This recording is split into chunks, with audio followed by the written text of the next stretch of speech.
కేకే న్యూస్కు స్వాగతం.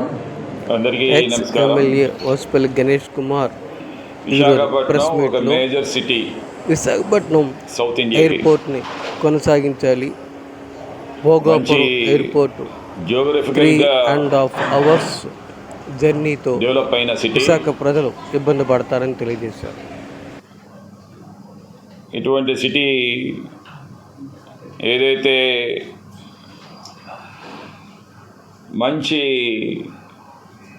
టూరిజం కానీ, economically developed city, health city, green city,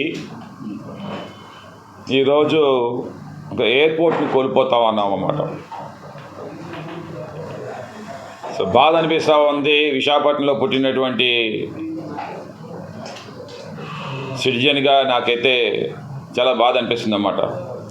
with in the city మనకి ఒక బ్యూటిఫుల్ ఎయిర్పోర్ట్, ద గ్రేట్ డెస్టినేషన్స్కి రీచ్ చేసినటువంటి airport, near about 30 lakhs passengers every year, every annum 30 lakhs passengers.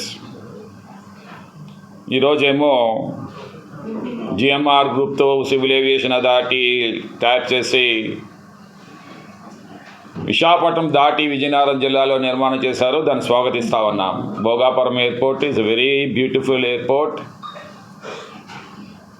It transcended the limits of Vizianagaram. The urbanization of Vijayanagara has been enhanced. Great. 20 kilometers డిస్టెన్స్లో భోగాపురం విజయనగరం జిల్లాకి, అలాగే అటు శ్రీకాకుళం జిల్లాకి 40 kilometers. కానీ విశాఖపట్నం వాసులకైతే అది 56 kilometers అనేది ఎవరు కూడా చెప్పడానికి ఎందుకో భయపడతా ఉన్నారో నాకు అర్థం కావట్లేదు. ఆశ్చర్యపోతాం అన్నమాట. వలస వచ్చే నాయకులు విశాఖపట్నంలో ఎక్కువైపోయి ఈరోజు డెసిషన్ మేకింగ్ అంతా వాళ్ళే చేసేస్తూ ఉన్నారన్నమాట. పుట్టిన వాళ్ళతోటి ఇక్కడ పుట్టి పెరిగిన వాళ్ళతోటి కనీసం అక్రాస్ ద టేబుల్ కూర్చుందాము, వామపక్షాలతో కూర్చుందాము, ఇతర పార్టీలతో కూర్చుందాము అనేది లేకుండా అసలు సిటీ ఫోక్తో మాట్లాడదాము, ట్రేడ్ అండ్ కామర్స్తో మాట్లాడదాము. ఈస్టర్న్ నేవల్ కమాండ్ ఉంది ఇక్కడ, న్యూక్లియర్ సబ్మెరైన్స్ ఉన్నాయి ఇక్కడ, ఎవ్రీథింగ్ ఇటు రామబెల్లి ఇటువైపు వరకు కూడా, అలాగే స్టీల్ ప్లాంటు, ద డీపెస్ట్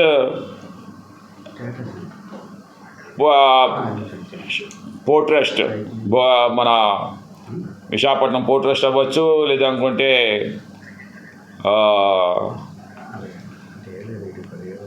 ఇంకో పోర్ట్ ఏంటమో గంగవరం పోర్టు, అలాగనే మనకి చూస్తే షిప్ బిల్డింగ్ సెంటర్. సో ఈ రకంగా హెల్త్ సిటీ హరిలోవా పరిసర ప్రాంతంలో, కేజీహెచ్, గోల్డ్ మార్కెట్, ఇవన్నీ కూడా. సో ఎటువంటిదేమో 56 kilometers దూరం వెళ్ళాలంటే ఈరోజు మినిమం 1.5 hours 2 hours జర్నీ అన్నమాట విశాఖపట్నం సిటీ నుంచి. చాలామంది కేజీహెచ్కి భువనేశ్వర్ నుంచి ఫ్లై అయ్యి విశాఖపట్నంకి వస్తారన్నమాట. ఇక్కడికి వస్తారన్నమాట. టూరిజం వాళ్ళు ఫ్లై అయ్యి ఇక్కడికి వస్తారు, సింహాచలం దేవస్థానంకి వస్తారు. కానీ ఈరోజేమో విశాఖపట్నం ప్రజలకి, అలాగే విశాఖపట్నంకి డిప్రాయిడ్ అవుతా ఉన్నారు. ఎయిర్పోర్ట్ అక్కడికి నిర్మాణం చేయడం అంటే కొంతమంది అంటారు ఏంటంటే, ఈ సో కాల్డ్ వలస వచ్చిన నాయకులందరూ అంటారు ఏంటంటే, ఈ విశాఖపట్నం ఎయిర్పోర్ట్ ఏమో డిఫెన్స్ ఎయిర్పోర్ట్ అని చెప్పేసి. It's defence airport. ఇప్పుడే మీకు తెలిసి వచ్చిందా? నాకు అర్థం కాదు. 62 సంవత్సరాల నుంచి కూడా మనం ఎయిర్పోర్ట్ ఏమో మనం యూజ్ చేస్తూ ఉన్నాం అన్నమాట. 53 ఎయిర్పోర్ట్లు డిఫెన్స్ ఉంటే, 53 ఎయిర్పోర్ట్ డిఫెన్స్ ఉంటే దాంట్లో 39 ఎయిర్పోర్ట్లు సివిల్ ఎన్క్లేవ్స్ డిఫెన్స్. ఒకవైపు సివిల్ ఎన్క్లేవ్ నడుపుతుంది అన్నమాట, అప్రాన్స్, పాసెంజర్ టెర్మినల్స్. ఒకవైపు ఏమో runway and ATC, air traffic control ఏమో డిఫెన్స్ నడుపుతుంది అన్నమాట. మన విశాఖపట్నమే కాదు, Goa, port Blair, Jammu, Srinagar, Pune, Ambala, Chandigarh, Pathankot, so many airports, Bagdogra, Bhuj, ఎన్నో ఎయిర్పోర్ట్స్ ఉన్నాయన్నమాట. సో ఇవన్నీ రన్ అవుతుంది. ఆఖరికి పాలం ఎయిర్పోర్ట్లో కూడా ఒక సైడ్ డిఫెన్స్ వాడుతుంది అన్నమాట. పాలం ఎయిర్పోర్ట్,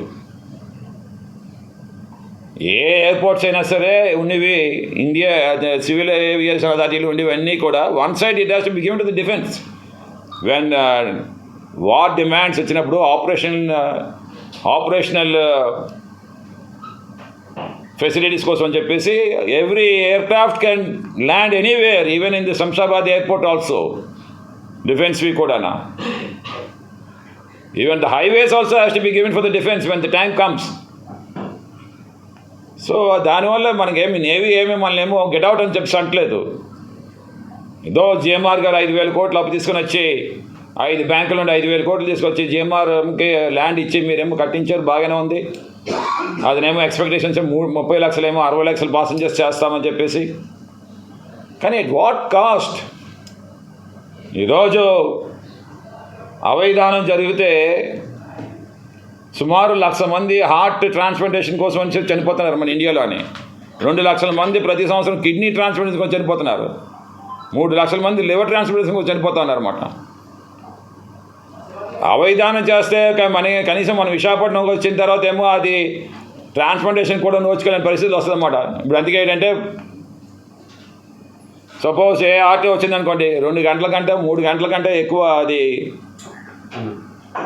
సేఫ్ గార్డ్ చేయలేము. 3 గంటల లోపునే తీసిన 3 గంటల్లోనే అదేమో ట్రాన్స్ప్లాంట్ చేయాలి. పనిక్రియ 6 hours, lungs 3 hours, kidneys 24 hours. ఈ రకంగా ప్రతి అవయవంకి కూడా ఒక టైం అనేది ఉందన్నమాట. అంటే ఇప్పుడు విశాఖపట్నం ప్రజలు ఇంక దానికి నోచుకోరు అంతేనే. ఈ ఎయిర్పోర్ట్ వల్ల no transportation can taking place. Why? Because that far away we are now. ఇంకోటి నేను చెప్తాను ఏంటంటే, ఈరోజు నేను కానీ మీరు కానీ ఢిల్లీ ఆర్ హైదరాబాద్ కానీ వెళ్ళాలంటే, విజయవాడని వెళ్ళాలంటే, తిరుపతిని వెళ్ళాలంటే security reasons, enhanced security reasons వల్లేమో 2.5 hours బిఫోర్ మనమేమో ఎయిర్పోర్ట్లో ఉండాలి. అంటే ఇప్పుడు నేను భోగాపురం 2.5 hours ఎయిర్పోర్ట్లో ఉండాలంటే బిఫోర్, అంటే 6 గంటలకు నా ఫ్లైట్ అంటే నేను అక్కడ ఉండవలసింది 3:30కి. అంతే కదండి, 3:30కి. అంటే నేను ఇక్కడి నుంచి బయలుదేరితే నాకేమో కనీసం 1.5 2 గంటలు.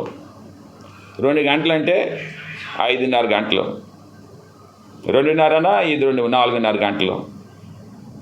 అంటే నేను వెళ్ళవలసింది ఎన్ని గంటలకు వెళ్ళాలండి? 2:30కి బయలుదేరాలి. అంటే 2:30కి బయలుదేరాలంటే నేను లేచేది ఒక 1 hour బిఫోర్. 1 గంట 1:30కి లేచి బయలుదేరాలి. ఎక్కడికి వెళ్తావు మనం అసలు? డెస్టినేషన్కి ఫాస్ట్గా వెళ్ళాలనుకుంటాం, కానీ ఎయిర్పోర్ట్ వల్ల ఏమో ఫార్ అవే ఫ్రమ్ అస్. ఎంత far away? No airport is there in the world, not only in India. ప్రపంచంలో ఎక్కడ కూడా ఎంత దూరమైన ఎయిర్పోర్ట్ ఎక్కడా లేదు. Railway stations, airports and so called RTC complexes ఇవన్నీ కూడా దగ్గరగా ప్రజలకు దగ్గర చేయాలి. సో ఈరోజు అది లేదు.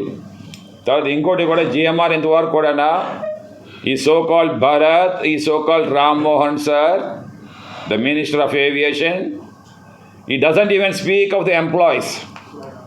3,000 ఎంప్లాయీస్ ఇక్కడ పనిచేస్తూ ఉన్నారు. 3,000 ఎంప్లాయీస్ ఇక్కడ పనిచేస్తూ ఉన్నారు. What you talk about them? Is there any production of their job? Are you providing HR? Are you providing the accommodation there? Are you providing transport facilities? IndiGo కానీ ఎయిర్ ఇండియా కానీ transport ఇక్కడి నుంచి ఇస్తా ఉన్నారు వాళ్ళకి. మీకు ఇష్టం ఉంటే రండి, లేదంటే లేదని చెప్తా ఉన్నారు అన్నమాట. శాలరీ ఏమి పెంచుతామంటున్నారా? లేదు. ఏమంటే అది C క్లాస్, ఇది B క్లాస్ అంట. ఇదే ఎక్కువ శాలరీస్ అంట. C క్లాస్ ఇంకా తక్కువ శాలరీస్ ఇవ్వాలంటే, ఎందుకంటే అది రూరల్ ఉందని చెప్పేసి. అంటే ఇదే శాలరీస్కి మీరు అక్కడ రండి అంటున్నారు. ట్రాన్స్పోర్ట్కి ఎంత అవుతుంది? No one is talking.